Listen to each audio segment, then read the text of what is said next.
Alright. Go, let it go. More or less.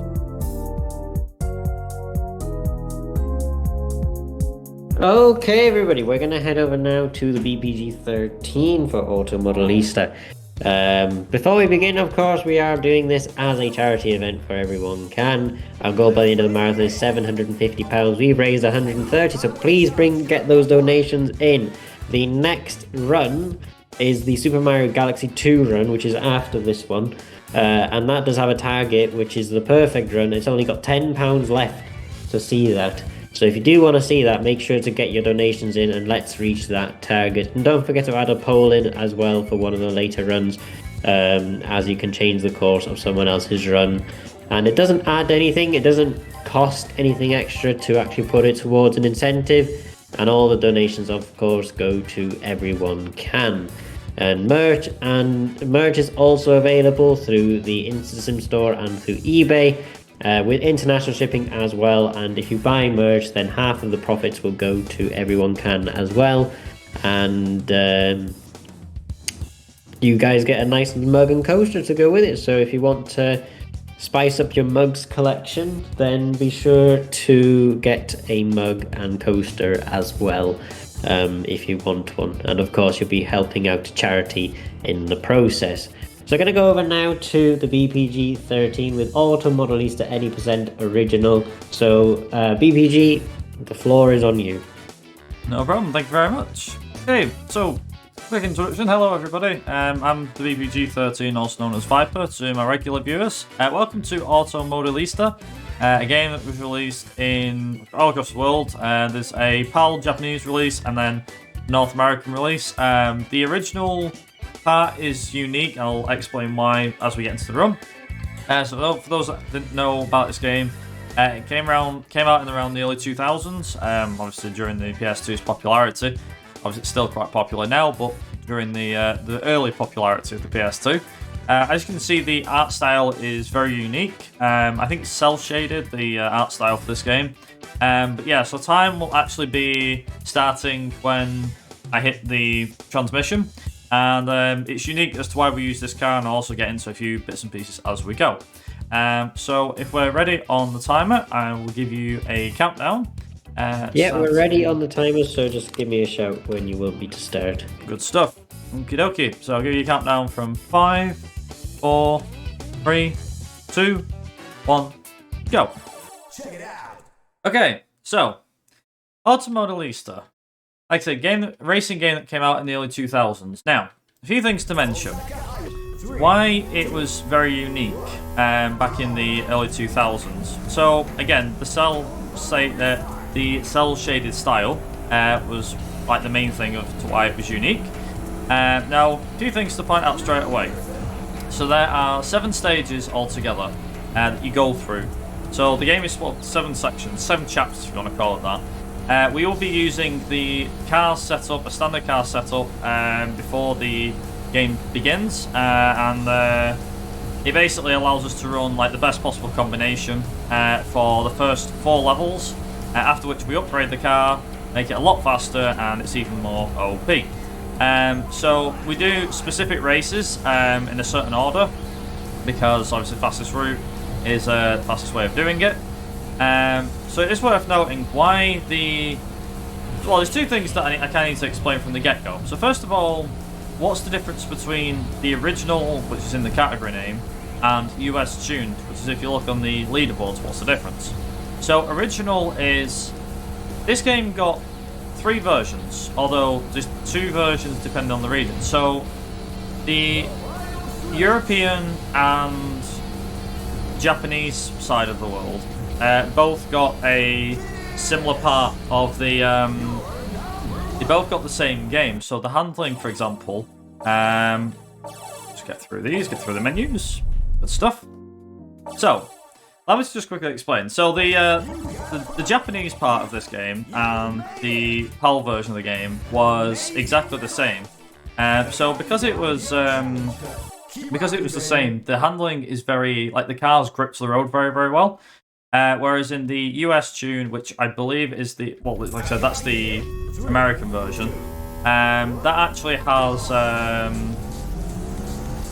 how to explain it? So the American version has a bit more of a unique handling system, but it's actually way worse. So unfortunately, if you live in the US, then you're playing the worst version. So the US version was basically like, call it the PAL and Japanese releases are version 1.0, and the American release was a 1.1 port. That's probably the easiest way of trying to explain it. So the handling for the cars is very grippy on the PAL and Japanese release, but American, like I said, it had like a really oversteery and really off, like a really off steering system, control system. There's also, because it was obviously because the Americans got their own version, and they had a load of American cars thrown in, most notably the Dodge Viper, which is also one of my favourite cars. But not only that, but we also had as well, there was a few unique tracks, so you had like some oval races and things like that. So another thing is that the American version actually takes longer than PAL release, hence the reason why we are running the PAL release. It's just worth noting though, if you do decide to play this game, then it is easier to play the PAL or Japanese release. I believe there's a slight advantage to playing Japanese release over the PAL release, and I think that's just down to Japanese text more than anything else. Like the entire game is the same. I think the Japanese release is slightly quicker, just like I said, because of the language. But yeah, so we're going to be going through. You'll notice that we'll end up doing a lot of the same tracks. That's because, like I said, this game is a lot shorter. There's a lack of tracks in this version compared to the rest. So it's worth noting that this is actually split up into two sections. It's split up into emulator and console. So the record for this game currently is a 106.48 by someone called Fair. Now, that record is, I don't know if it's completely optimized, but it's pretty good from what I know of. My PB currently is like a 107 something. On console, it is slightly slower. For the sake of things, I decided to use the emulator version for this, just to be on the safe side and to definitely make sure that I go underestimate. But on PAL, on console, should I say, you do lose about 2 minutes. So the whole reason why we use the Subaru Impreza, more specifically the 1998 22B, most famously driven by Colin Mcrae in the WRC in the 1990s, is because of the torque, the power that it's got. It's not the most powerful car that you can pick from the start, but it is really good in terms of handling, torque, so like I said, you've got the acceleration on your side, and handling as well. Now, I will just say, for the record, that these events that we're doing right now, or this event that I'm doing right now, is a event that's simply known as Rainy Street Challenge. Now, Rainy Street Challenge is the fastest event in level 2. It's also an event that we do in level 3 and 4, I believe.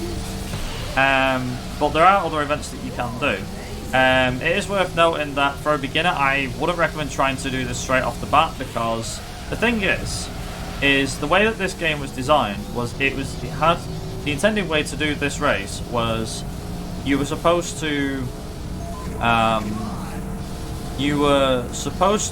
change tires to wet tires or street tires or something.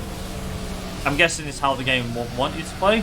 But the tires that we use for our car are slick tires, and as such, for those that don't watch like Formula 1 or racing series in general, using slick tires on a wet track is like driving on an ice rink.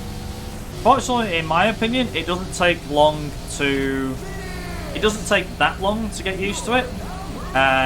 But with a bit of luck and with some really decent driving, you can get used to it. It is worth noting that you can. There's not a lot you can do in some of the occasions. So we've done level 2, and we're already into level 3. And we're going to do Uraroko. So we're going to do Uraroko hill climb because, believe it or not, so there's 2 hill climbs, or downhill. in this game. There's Rocco Hill, and the other one, I forget what the other one was called, it was on before. But it's worth noting that the reason why we picked this one is because Uro Rocco only takes about 1 minute and 20, 1 minute and 30, whereas the other one takes up to 2 minutes. So because of that, it means that obviously you can easily save 20 or 30 seconds, you know, give or take, overall. And like I said, it tends to add up as you go, as you might imagine.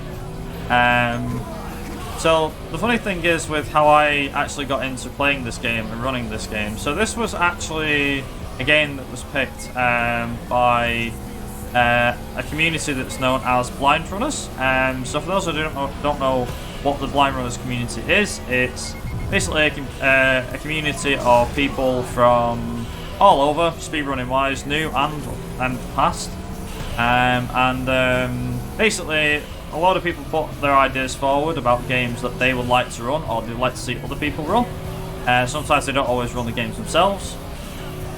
But yeah, like I said, so you've got all these people that put their names in and put these games into this database. And it's like, oh, that sounds really, really cool.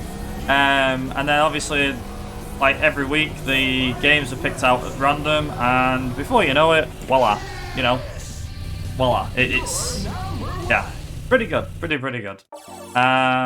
Also, that is Uro Rocco done. But yeah, as I was saying, so I ran this game blind the first time I played it, and really enjoyed it. Like I said, so much so that I was like, yeah, this game's pretty good.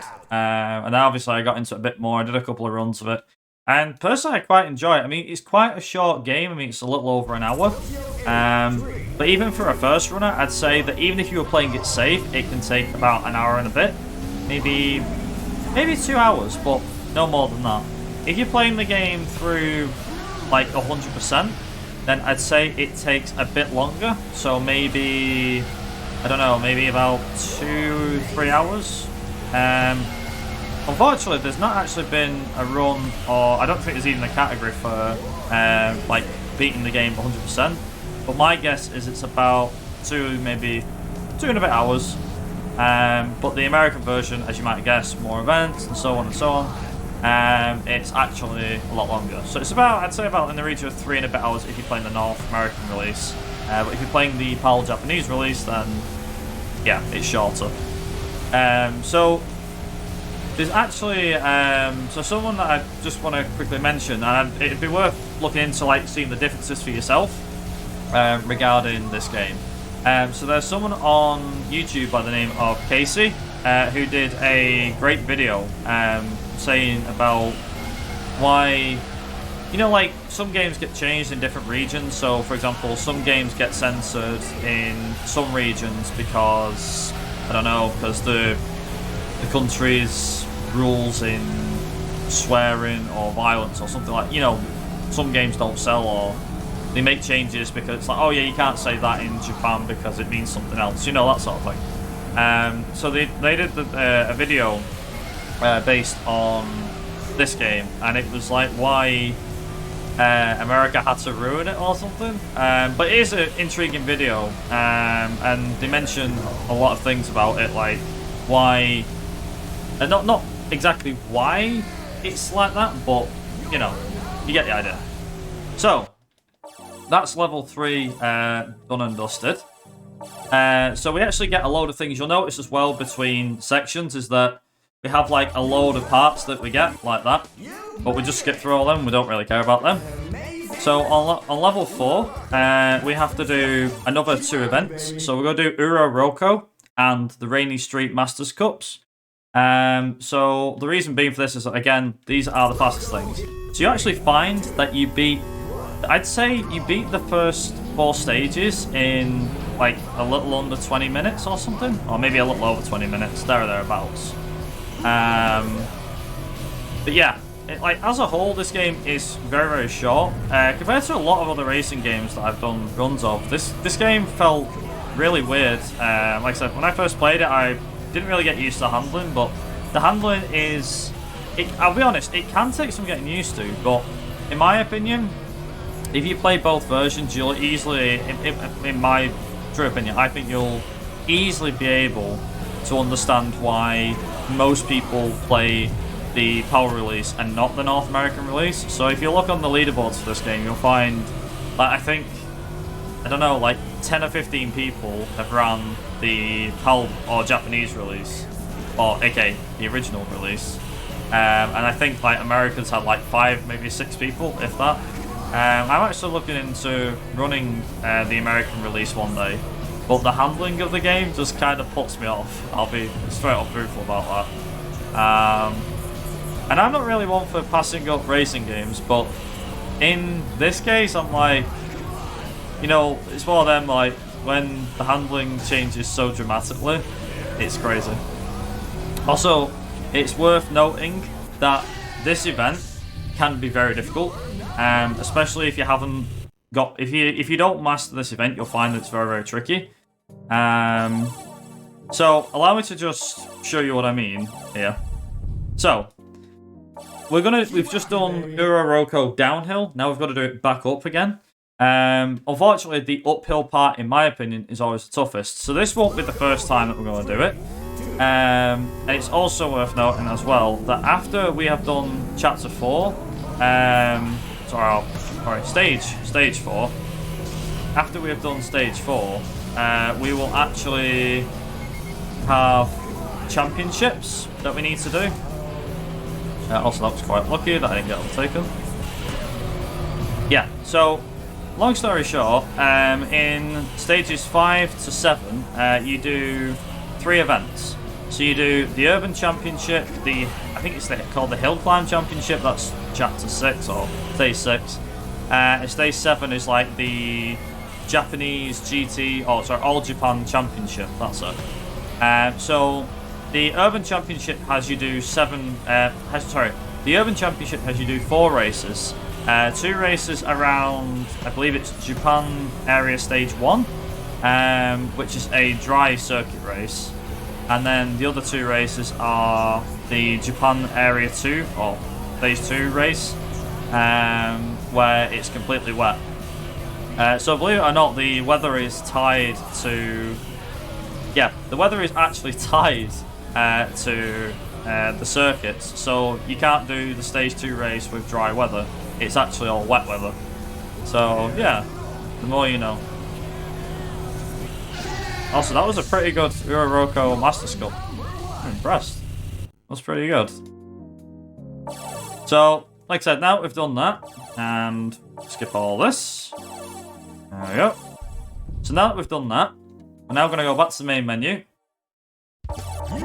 There we go. And now we're going to do the Rainy Street Masters Cup. So, alternatively, if you don't want to do the Rainy Street Masters Cup, there's a Osaka Highway or something, Loop Highway Masters Cup, which is 2 races.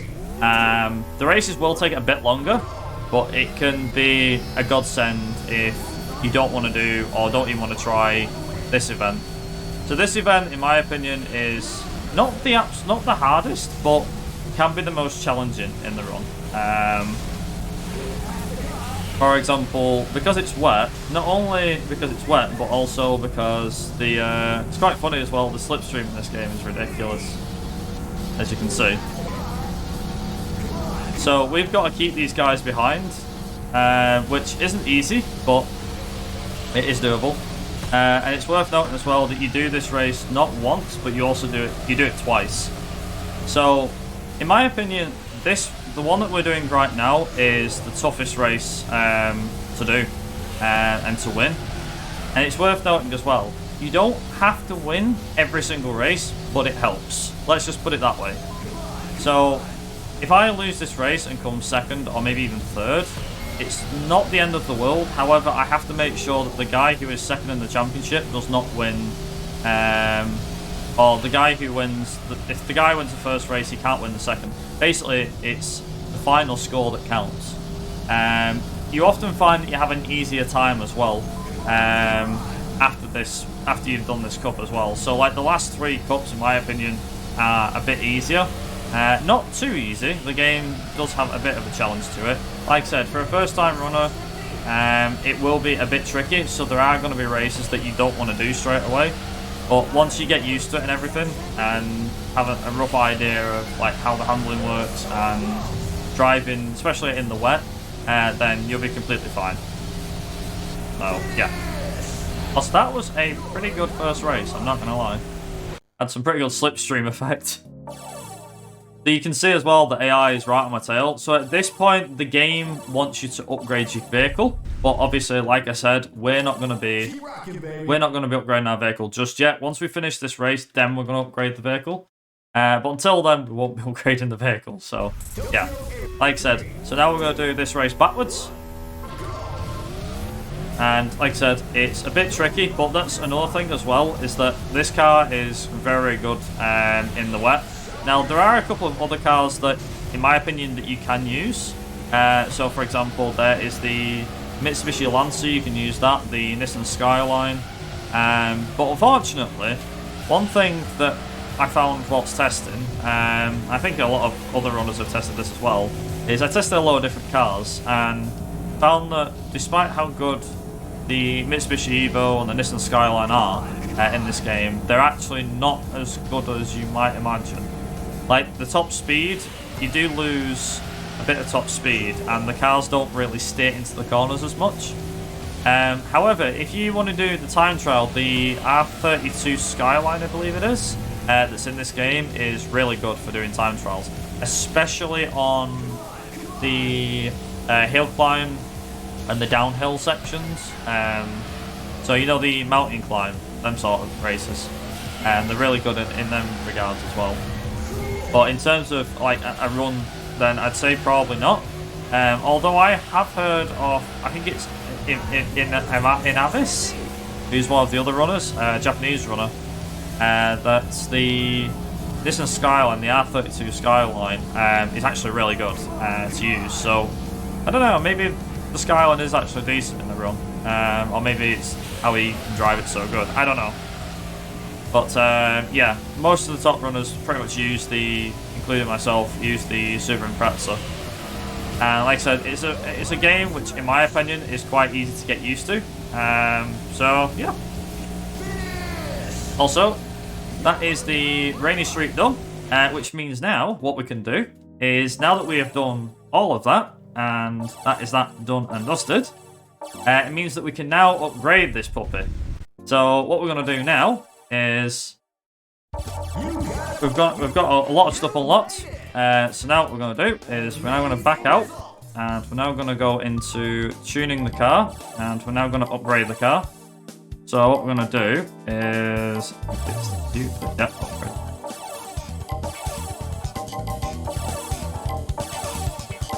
I'm going to change the max speed setting on here to 4, and we're also going to get weight reduction. And once we've done that, the game always asks you, do you want to park the car? At which point we say no. Now we're going to go over to level 5, and this is the Urban Championship. And yeah, there we go. So now the car has been upgraded, and basically what that means is our car is going to be a hell of a lot faster, like way faster. So this is the first time we've been to Tokyo Area 1. But you'll see now that the car is just ridiculously fast. Like, this thing just goes. Like, prepare to say bye-bye to all the AI. Like, you won't be seeing them AI in these races anymore. Like, you'll see them at the start, but that will be about it. Maybe less so on the hill climb races, but yeah. Long story short, with this one, we're going to be doing 3 laps of this circuit, and then we've got 3 laps of this circuit again, but in reverse. And of course, we also have 2 more races after that, which are the Osaka Highway. So the Osaka Highway is, as you saw in the first race, it is just basically a big loop, which, in my opinion, is quite a bland race. But again, it's pretty straightforward and there's plenty of downtime. But if we've got anything that you want to mention about the charity, feel free to go right ahead.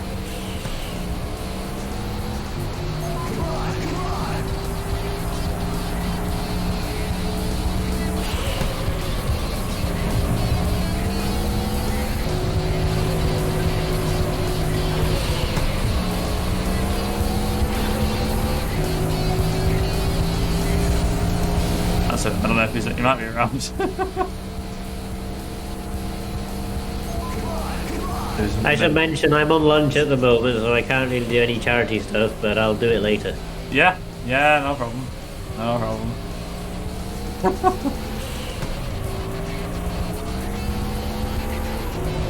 So yeah, like I said, so this game was developed by Capcom.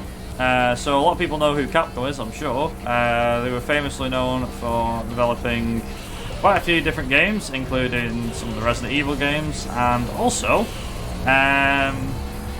another game that they're also very famously known for developing or helped develop was the House of the Dead series. But they took their time to create this game. Like I said, I think it came out in 2002 or 2003, this game, I'm not quite sure when. But for a game of its age, I think it's quite a, like I said, I mean, when I first played this, like I said, first did a blind run, I wasn't sure what to expect. And I was thinking, this game's got an interesting art style. I mean, straight away, as soon as I saw this game, I thought Initial D. Straight away, hands down, no shadow of a doubt, Initial D. But I think, like I say, it has that unique art style, and for me personally, it's a great little game. Like I said, even if you're not into racing, I think there's something here for even, like I said, even an average player. There's a fair bit here for people, to play and yeah, just to play and to enjoy. So yeah, like I said, so that's the first race done and dusted. And now we get to do the same race, but it's backwards. Another 3-lap race. And then we've got Osaka Highway, the normal route, 3 laps of that, and then Osaka Highway, the reverse way. It's also worth noting as well that, again, just something minor here, but it's also worth noting that at the start of the race, if you spam the start button, you can skip the opening cutscene. Not straight away, there is a bit of a delay. But after a certain point, the game lets you skip the cutscene and get into the game. So, yeah. Like in most racing games, there's always some button somewhere that allows you to skip an opening cutscene. For example, in Destruction Derby 2, which is another racing game, all that's for the PS1. If you have the camera in bonnet cam, if you have the camera in bonnet cam, it basically skips the opening cutscene for the race. As soon as the race begins, you're already starting the race and the countdown. Whereas if you're outside the car, you've got to change the camera, and then it'll skip any opening cutscene, which is quite interesting, quite unique. Yeah, the music in this game, in my opinion, isn't too memorable, but it's not terrible. I've heard better racing soundtrack, but it's okay, decent. Like I said, a decent-ish mix of rock music, and I'd say it is more catered to rock music more than anything else. Which, if I'm being honest, also kind of adds to the tone of the game as well. Oh yeah, so something worth noting. So you see all these streamlines, we'll call them, I think they are, speed lines. So basically the lines that you can see. So it looks like, again, to make it... I'm pretty sure, again, like I said, they were going for the Initial D look. And obviously, having them speed lines on really helps. But yeah. So they obviously got these speed lines on and everything. And you can actually turn these off. Like they're not something that's turned on and they stay on by default. You can actually turn them off in the settings menu, which is quite cool. Anything else I need to mention about this game? Yeah, I think so. The game's got something like, I think it's 20 or 30 cars altogether. And as you might imagine, there are a few bonus cars and secret cars and everything that you unlock as you go through the game. And the main ones being, you unlock I personally unlocked the Subaru 360, which was a small Subaru in the shape of a Fiat 500 that came out in the 1960s, 70s, I want to say. Can't quite remember.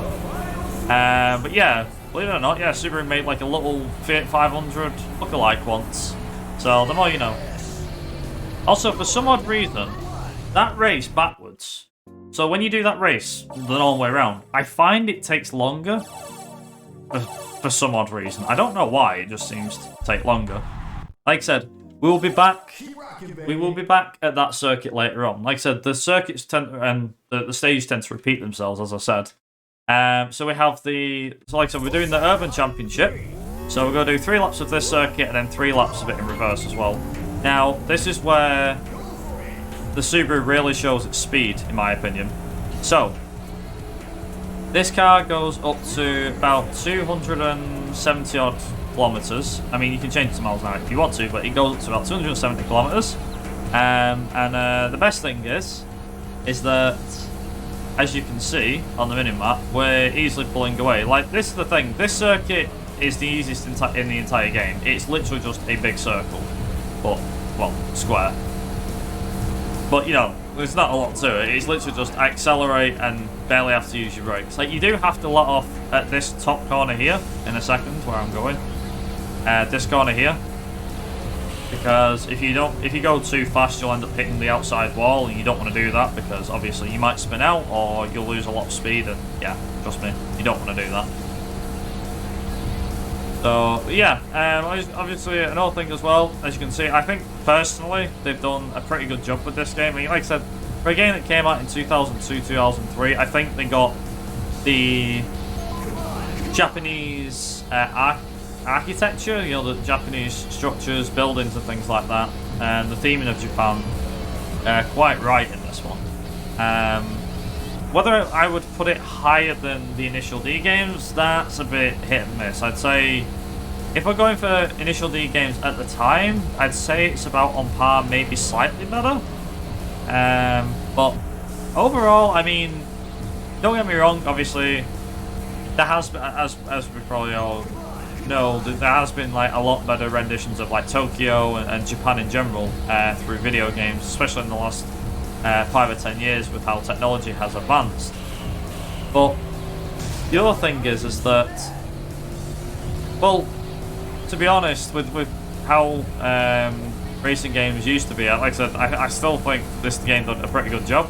As you can see as well, or as you've seen them, is you may have noticed, like you probably have heard our mysterious voice announcer person. There he is again. So there's no way. I do believe there's no way to turn him off. Like, even if you turn the music off and you turn the sound, unless you turn the sound effects off, then you'll turn him off. But yeah, he's always there, like, come on, and stuff like that. If you hit the wall, he's like, why are you so bad, and things like that. So it's funny as well because a speedrunner probably asks himself that same question if they hit a wall or they make him say like, God, I'm so bad at this game. And then the fact that the game just tells you, it's like, why are you so bad? It's like, kick him whilst they're down, Jim. What the hell? Back off a bit more there for that corner. You can sweep in and take it flat out, but I've never really managed to pull it off properly. I always have to slow down for that corner. So I know I'm losing a bit of time there, but it could be worse. So the Urban Championship, like I said, it's only 4 races, but once we've done this, like I said, and we've done the next race, we then move on to the Mountain Challenge, which is the Rocco race. Yeah, so that's the Rocco race that we're going to be doing in the Mountain Championship. So we're going to be doing that up and down, and then there's the other mountain race. I can't remember the name of the bloody thing. It's like Pine Hill or something. Can't remember. But yeah, so we'll be doing that, and that championship doesn't actually take a while.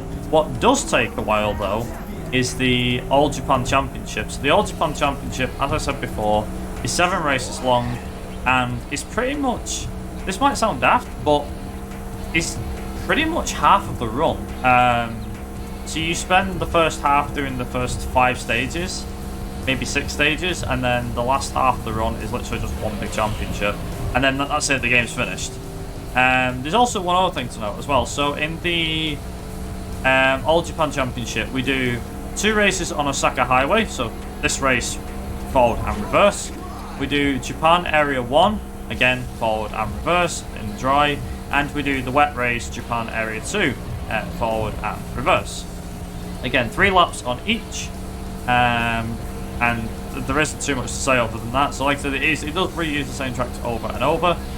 But the final race in the championship and the final race in the game of this run is at the Suzuka circuit, so the Japanese Grand Prix circuit, as it's otherwise well known.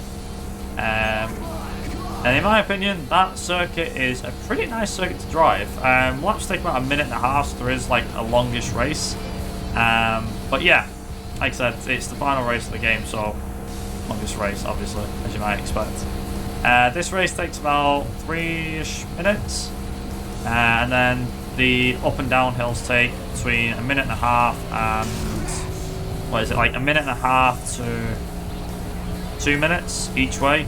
And yeah, so like I said, the mountain championship's about 8 minutes long, thereabouts.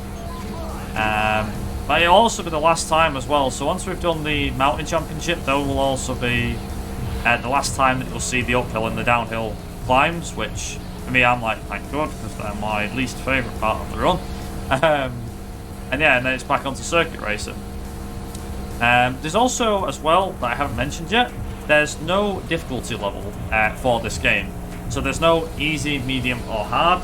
The game supposedly starts off easy and gets harder as it goes, but like I said, when you get really adjusted to it, the game just feels easy with every race you do. In my opinion, though, like I said, the US version of the game, as I've said before, seems like a much tougher challenge. So if you finish this with ease and you want a bit more of a challenge, then I'd advise trying the North American release of the game, so the US tuned version, so to speak. The fastest car in that game is the Dodge Viper, and you upgrade that and it goes a hell of a lot faster than the Subaru.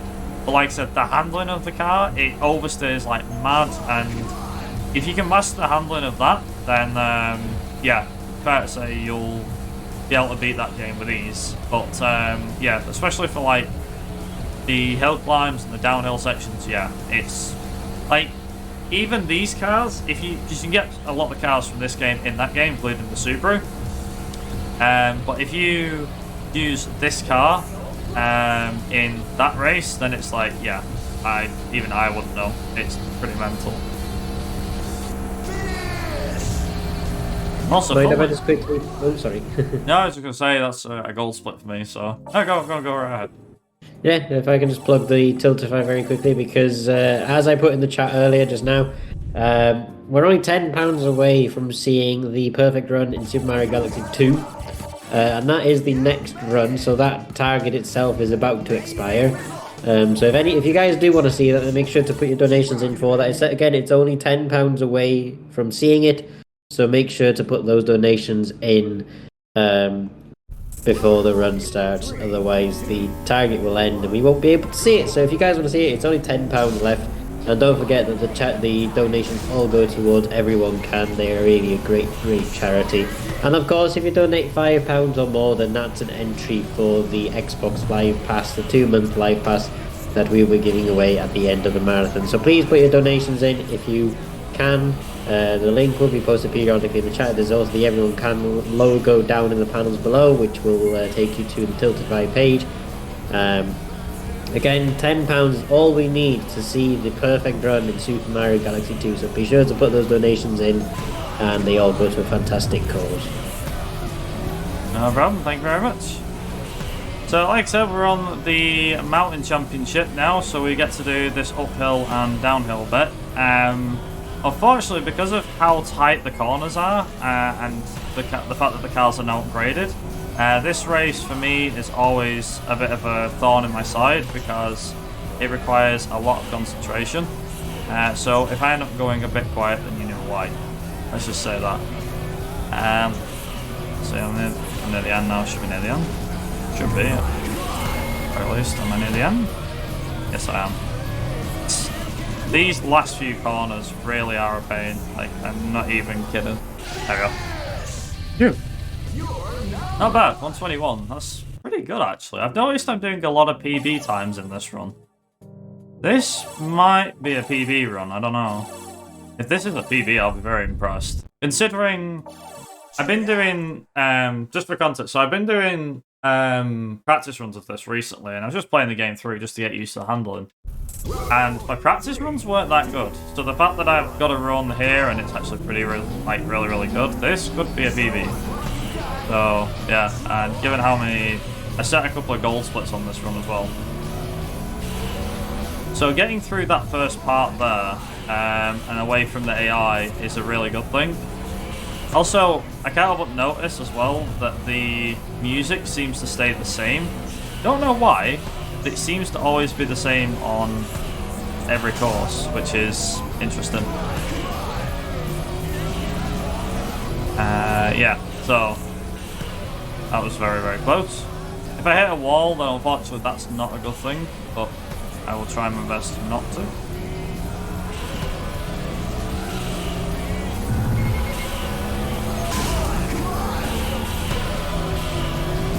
So you can actually play this game on the D-pad, and you can also play it on the analog stick. I always choose to play this on the D-pad. A lot of people are like, wait, what? You're mad. I'm like, might be mad, but I'm more comfortable playing it on the D-pad than I am on the analog stick. I don't know why, there was something about when I played it on the analog stick, it didn't feel as good. Although, I'm pretty sure the, what's it called? I'm pretty sure the... What's it called? The analog stick felt worse. But on the North American release, it actually feels decent. It's really weird. So, yeah. Also, that race normally is quite difficult. That was really well. That went really well. But as I said, we've got another 2 races to do. So these are, I forget what it was called. What do they call it? Pine Hill. What's it called? Akagi Hill. That's it. It even says it out loud too. That was close. I nearly, I nearly ended up hitting the bloody wall. Then that was very close. So, like I said, the actual these races are very tight and very compact, especially this bit here.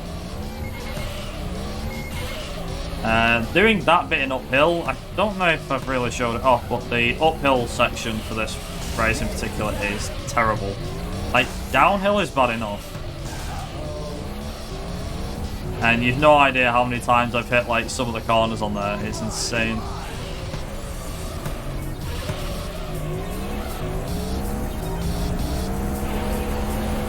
So there's, like, a nice little section here where I can just put my foot down and just pick speed up and everything.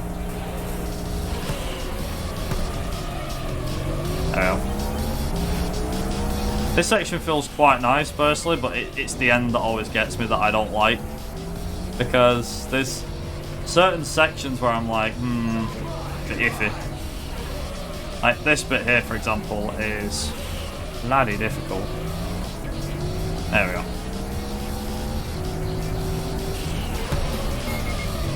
Also, it is worth noting, if you play on manual gears, it's obviously faster than it is on automatic. I think that should kind of go without saying. Most racing games usually are quicker with manual gears, but there are a few occasions where manual gears can be slower than automatic. This is not one of those games, unfortunately. Yeah, for those that are eagle-eyed or curious.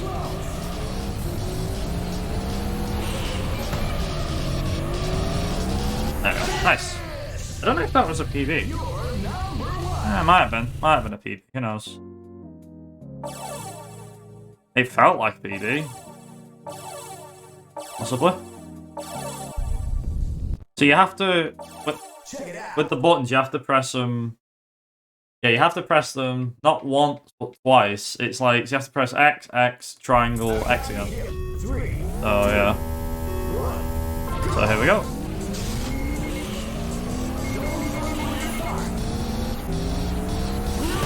So this is the uphill part that I meant before. It is really tricky. Doing it downhill is actually way easier than uphill.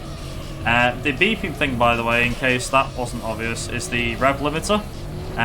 which is also quite convenient. Again, if you're playing manual, it also tells you when to change up a gear. Eventually, you'll be able to change up and down a gear without looking, but there will be a lot of times where you'll hear it beep. And most racing games, I'll be honest, in most racing games, having a rev limiter beep is quite annoying. But in this game, it's actually a lot better for me. I quite like it. I don't know why. It just seems to be, seems to feel better. Because it knows like where I'm hitting the top of the gear. So let's see. Whoa, very close. Like I said, there's this uphill part here where you can easily just go up here, and then got a hairpin left. Nice. You can actually turn, if you want to play it a bit more challenging, you can actually turn the arrows off if you so desire. So this is the part that always gets me every time. So you have this part here, but then there's a left. There you go. This bit. That left-right section is horrible.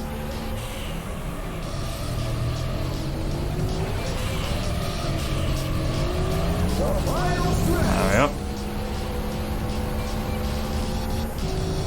And there we go. Good stuff.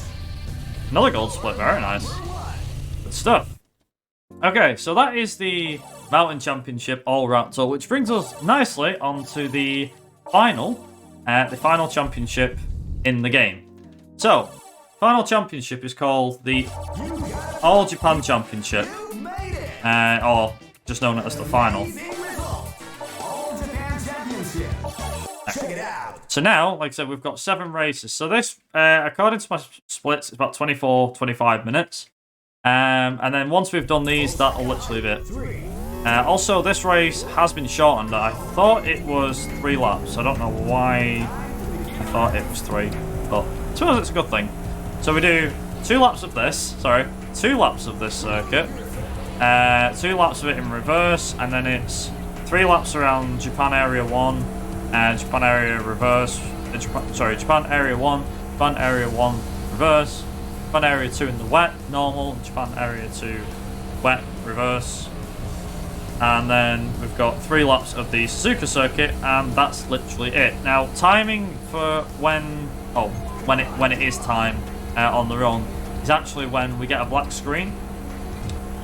So it's not when you cross the final finish line, it's when the credits show. Although, if the timing ended as I would have thought it would have done, then I would have said it would have been at the end of the final race. But, I don't know. I mean, even me personally, I'd have the timing end when you cross the final race. And then your submission would have, what's it called? Your submission would have to have the credits in it, just to prove that you did actually win. But yeah, like I said, so we've got 2 laps of this to do, normal way, 2 laps in reverse, then we've got Japan Area 1, Area 1 reverse, Area 2 reverse, and finally Suzuka circuit. Like I said, and then that's it, run's done.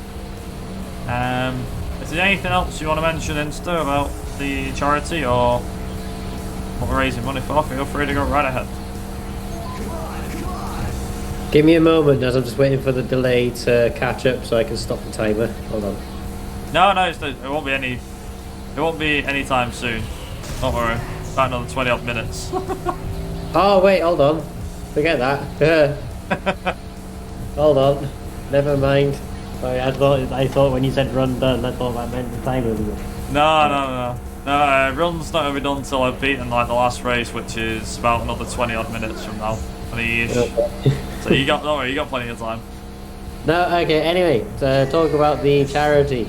Don't forget, guys, to donate the next run. Of course, there's a Super Mario Galaxy 2 run, and there is a target to meet with that one. It's the perfect run target, and we've raised £40 for that one, and we need £50 to see it. So we're only £10 away from seeing it. And don't forget that the money all goes towards Everyone Can as well. It doesn't cost anything extra to put it towards an incentive. Just whatever you donate is added to that incentive, to the incentive you choose. You can choose a target and a poll in your incentive, in your donation as well. And there's various different polls that you can choose from as well, and you can change the course of someone else's run completely by donating to that as well. The Hello Kitty Cruiser run actually has a bit of a 50-50 going on, a bit of a split poll here between the Kuromi and Hello Kitty characters. So if you want to make sure that a different character, if one of those two characters are chosen, then be sure to donate to one, or you can choose a completely different character as well. And of course, all that money goes towards Everyone Can. Don't forget as well, merch sales. 50% of profits from merch sales will also go to Everyone Can as well. And you can check those out by typing !merch in the chat or !eBay, as we have eBay and InstaSim store listings for them. And international shipping is also available for those of you who do not live in the UK. But yeah, carry on with the run. And if there's any donations that come in, just let me. If there's any donations that do come in, I will just let you guys know what they are. I'll announce them as well. So don't forget to get those donations in. No worries. Thank you very much. Yeah, like I said, Osaka Highway as a circuit, as a race, is quite a bit. I want to say naff. It's not too great of a race. It's quite, but like I said, with the power that the car's got and the gearbox and everything that's running, it is like really, really easy. I think I might be gaining time on my PB here, but I don't really know for sure, because of the fact that, so I originally was supposed to set the max speed to 5 instead of 4. I say it to 4 because of the fact that I was like, okay, I don't need the extra speed, but it's like an extra 1 kilometer, and I'm like, So yeah, that's the second race done and dusted. Then we've got the next one now, which is coming up, which is, like I said, Japan Area 1. Then we've got the 2 wet races, and like I said, the 2 wet races always kind of frighten me in a way, because of the fact that they will constantly like make sure that I'm on my toes. It keeps me on my toes, basically. But yeah, it's great stuff. So really good stuff. Really good stuff. There we go. So yeah, this is quite like I said, these 2 races are quite easy. And the speed of this car is just awesome. I do love how fast this thing is. It reminds me a lot of the Subaru Rally car. Like I was saying before, so for those that don't really know cars or know the cars that much, so this is the 1998 Subaru Impreza 22B. It was famously driven by Colin Mcrae during the 97, 98 and 99 seasons. 97 and 98 seasons. I forgot you switched to Ford in 99. The power to weight ratio of this thing is unbelievable. I can't remember what it is off the top of my head, but it's pretty good. It proved to be a really good, should we say, mentor in the World Rally Championship. I was most famously known for Colin going over jumps flat out. There's this brilliant shot. I would highly recommend having a look online for it. But there's this one shot of Colin. I think it's like Rally Australia or something, but there's this really good shot of him going over this hill, or as they call it in rallying, a crest, and he's like just putting his foot flat out, like true Colin Mcrae style, as he's quite known by his motto, if in doubt, flat out. So yeah, really does go fast. Like, the guy is just insanely quick.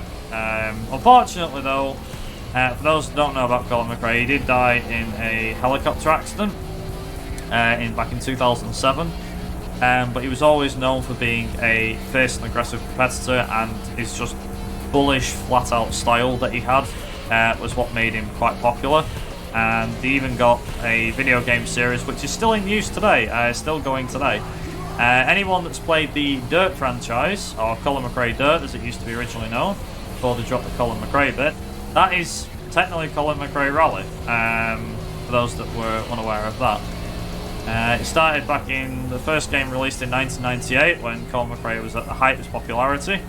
And then, yeah, they made, I think, a game once every year or every 2 years. And eventually they started making the Dirt franchise. And obviously since the Dirt franchise, they've released a side series, if I can call it that. It's still part of the main series, but Dirt being the main game, but Dirt Rally is like the side series now, if I can call it that. They've released 2 of them. I think the next Dirt game will probably be Dirt Rally 3.0 or 3. I'm pretty sure at the moment they're going for like what the original games went for, which is quite interesting if I'm being honest. But yeah, there you go. Those that weren't sure about all the, they were like, I've heard of the Dirt series and everything. I didn't know that was still the original Colin McRae Dirt franchise. Yep, it is. Check it out. So, like I said, that's Japan Area 1 done the normal way. Now we get to do it in reverse. Then we have the 2 races, the 2 wet races, and then, yeah, once we're done with them, that's it.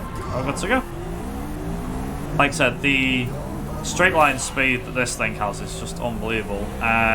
Even better than that, in the wet as well, this car will go pretty fast. So you remember how before it was like, oh, I was saying about that one event that was quite challenging. Yeah.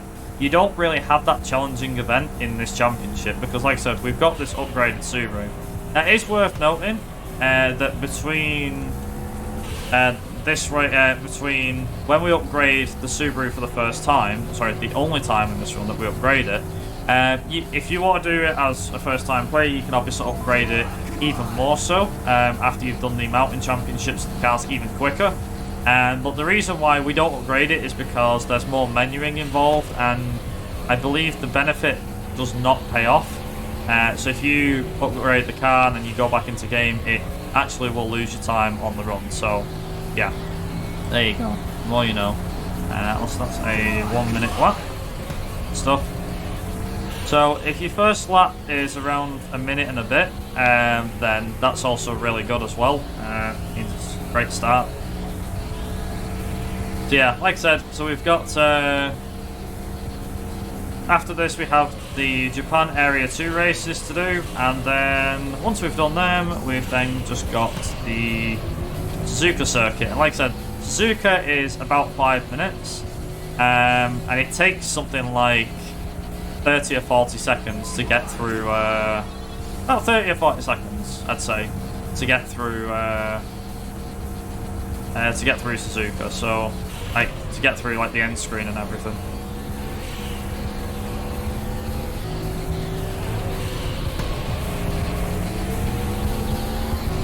Oh, nice. I think there'll be a 57. Yeah, so one thing with racing games is you tend to find you want to push yourself harder every lap, and playing like as many racing games as I have, as a racing guy, you always want to try and push harder on the next lap.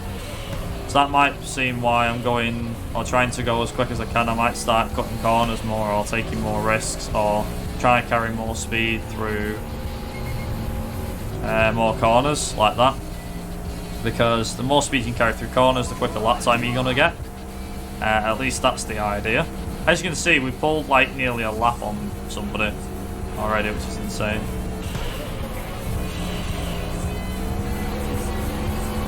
See how we get on. Like I said, that beep is always a good thing to have. Nice. 56 seconds. That's pretty good. A 56-second lap time on there is pretty good. If you can get that consistent, like the other 2 laps at 56, then yeah, that is that is really good. And to prove like how good that lap was, it actually came. Check it out. What's it called? It came.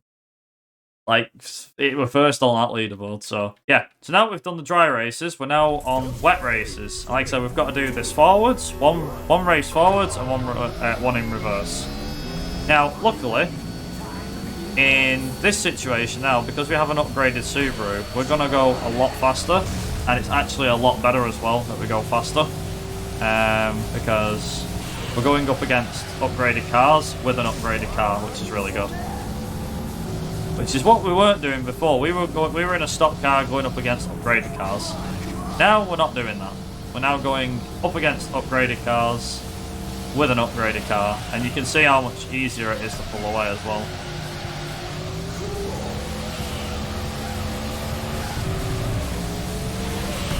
So for me, like I said, for me personally, the wet races are the most difficult ones. And I will just say as well, I've said this before, but don't be surprised if you play this game that you end up tripping up on the wet races, because they do feel difficult, especially for a new player. I know that when we first did the blind run of this game, that a few people tripped up on the wet races. I thankfully managed to get the hang of it, but I only just won the races.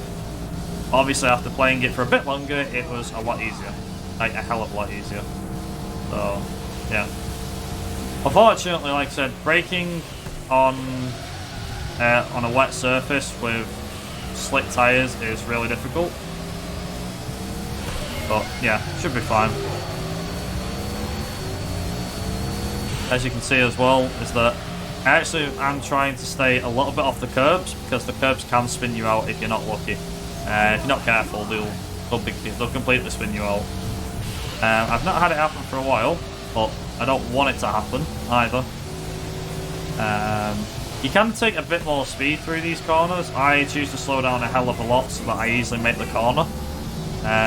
The top runner, so Fair, who I said before, he doesn't really brake that much, and yeah, it's pretty crazy. Guy's pretty mad. I mean, he does brake, obviously, but what I'm saying is, there's sometimes where he just won't brake. I'm like, oh my god, how did he make that corner?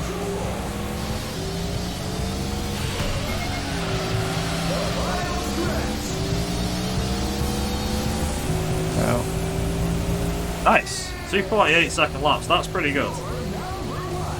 I should have got sub 2:30 there, I think that would have been better, but yeah, good enough.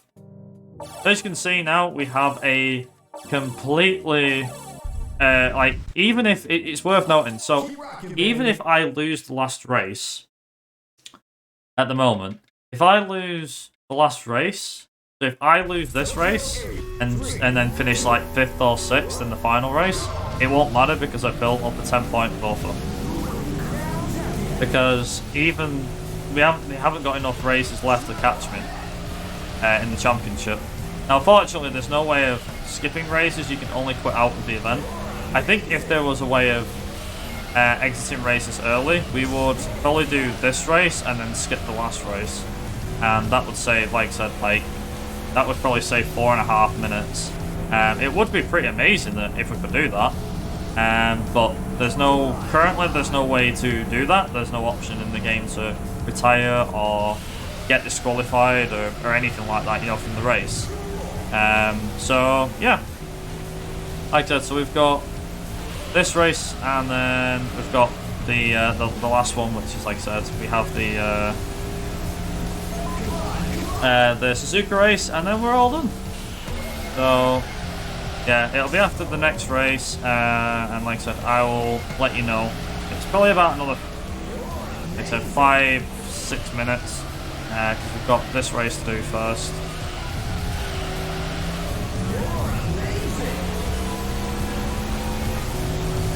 Just have to be very careful. Like I said, the other thing is as well, you may have noticed this already, is how much easier it is to pull away from the pack on the reverse race. For some reason, the AI seems to be a lot slower, or I have an easier time on this reverse track than I do on the normal track. Like, I can barely pull a gap away on the first race, but yet on this race, I'm pulling away by miles. And I mean, absolute miles. It's insane. Don't know why, it just seems to be the case. When a car spins out on this, by the way, you know. You feel it. And it's like, no, don't get away from me, no. You know, it's... The last thing you want in this game is for the car to get away from you. Because if it gets away from you, it is horrendous. It's so horrible.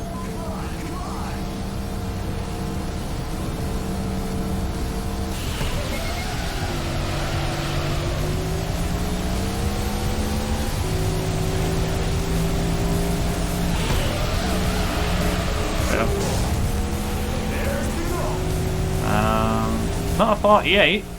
Close enough. Good enough. So that's that race done, like I said. So we've got 60 points now. We've got a 12-point lead, which is pretty good. So now what we've got to do is we get to the last race, and this will be it pretty much after this is done. Not completely, because we have a bit more to do. But I'll let you know when time's going to be. First of all, we've got to do a race. So we've got to do this race here. So this is the Suzuka circuit. Those that have never seen it before, also known as the Japanese Grand Prix circuit. Now, it is worth noting that we do cut a few corners in this. We don't cut too many corners because, unfortunately, the game will slow you down if you try doing that, as you can see. But there are going to be some corners that we're going to cut because obviously that will save us time and will make the run a lot faster. For example, you can easily cut this corner here, and if I can time it right, cut that corner there. Again, with manual gears as well, you easily make up time. Yeah, it's a lot faster than you think. So like I said, we've got to do 3 laps of this circuit. They're about 1.5 minutes each, there or thereabouts. I don't know how much of a PB this is going to be though, being honest. Might be a good PB, it might be a bad one, we'll find out. Because not only have I got to beat this race in a pretty quick amount of time, but I've also got to, not just that, but I've also got to deal with the aftermath, so to speak. So the aftermath being, well, a few bits and pieces. So that's the bit I was on about, what we cut near the end there. And yeah, we're now going to, hopefully, get to line fast enough. Nice, 131, not bad. I've had better laps. But you can see as well, like, just look at the gap we pulled on the AI already. Like, there's nothing to it, really. Now, I actually prefer to sit up here in 4th gear here because the car will give me a bit more power. Especially going up here and everything as well. Gives you a hell of a lot more power. Again, I can cut the corner here, but I'm going to cut this corner here. Like that. Like I said, I don't know how much of a PB this is going to be, but I think it's going to be a pretty decent PB, by the looks of it. Might be an early 107, which for me is pretty good. Like I said, my PB currently is a 107.40, I think it is. So to have a time back, that would be pretty damn good. I'm not 100% certain how much of a PB this, like I said, not sure how much it's going to be, but we'll see what happens.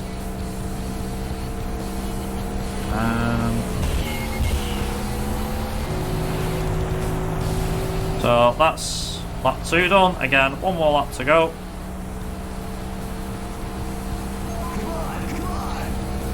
I think that's probably one of the best laps I've done, to be honest.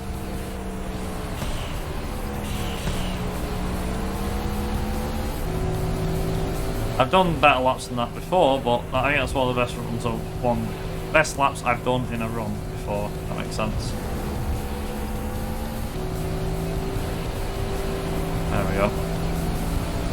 Okay, so time is going to be coming up in about a minute's time or so. I'll let you know when it is, so just be ready on time.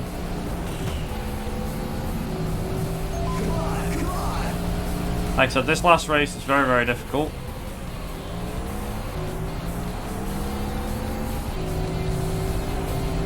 Personally, if it was me, I'd have the timer stop when it gets to... I'd have the timer stop when you get to the end of the last race rather than when it gets to the credits, but again, that's just me. And power.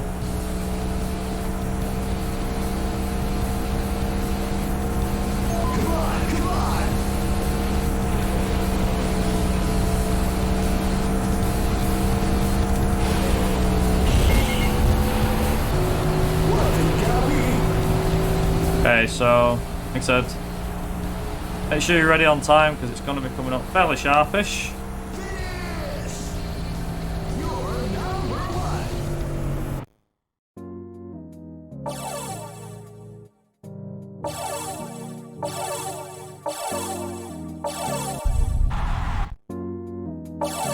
And time. And that is it. I think that was, if timing's right, so that's a new PB. And according to that, that is a pretty good PB as well. So that's 107.08, which beats my previous PB by 47 seconds. Not bad for not coming back for a while. Cool. Well, thank you very much for that. No worries. Yeah, PB. I actually can't believe that. To be fair, I mean, wasn't expecting it by quite a big margin, but yeah, I'll definitely take that. That's for damn sure. GG. Yeah. Just quickly, real quick before I head off, I just want to say thanks to InstaSpeedathon, sorry, for having me once again to show off another game, and yeah, hopefully you guys enjoyed Modellista. Would definitely recommend giving it a try, whether it's emulator or console, whichever. Would recommend getting the PAL or Japanese release. Like I said, it's got the better handling model, it's more grippy and everything. If you want a lot more of a challenge, and you want to have a go with the worst handling model, go for the North American release. Like I said, that's got its own category because of how much longer and how much different it is in some regards. But yeah, thank you very much for watching, and enjoy the rest of the marathon. So yeah, thanks very much. Back over to you. No problem. Thank you very much for taking part again. I think I know you've definitely taken part in InstaSpeedathon before, and we always like to have a little racing section in the InstaSpeedathon schedule, so always very happy to see. Don't forget, everybody, now there is about 10 minutes left to donate to the Perfect Run incentive for the Super Mario Galaxy 2. Again, it only needs £10 more before we actually get to see it. We're on £40 of that, and we need £50 within the next 10 minutes. So be sure to put your donations in for that. That run will be coming up very, very shortly. It'll be about 5-10 minutes. We're just going to do some sound checks and stuff like that first, and then we'll be heading over to Super Viper T302 for the Super Mario Galaxy 2 run. Again, the link is going to be posted periodically in the chat, but !donate will also get you the link to the Tiltify page as well, and all proceeds through that will go to EveryoneCan. Don't forget also that merch sales with 50% of profits will go to EveryoneCan as well. You can either click on the mugs down in the panels down below, or you can type !merch or !eBay in the chat, and that will bring you up the links to where you can buy them. International shipping is also available for them, so for those of you who don't live in the United Kingdom, you can still buy the mugs, and you can still receive the mugs and the coasters and add them to your collections. And you also support local businesses as well, because a friend of mine who makes them, his business is based in Gwynedd in North Wales. So thank you all so much for watching this run. Thank you to Viper for taking part in InstaSpeedathon again. And hopefully we will see you again soon. Yeah, alright. Thanks very much for having me.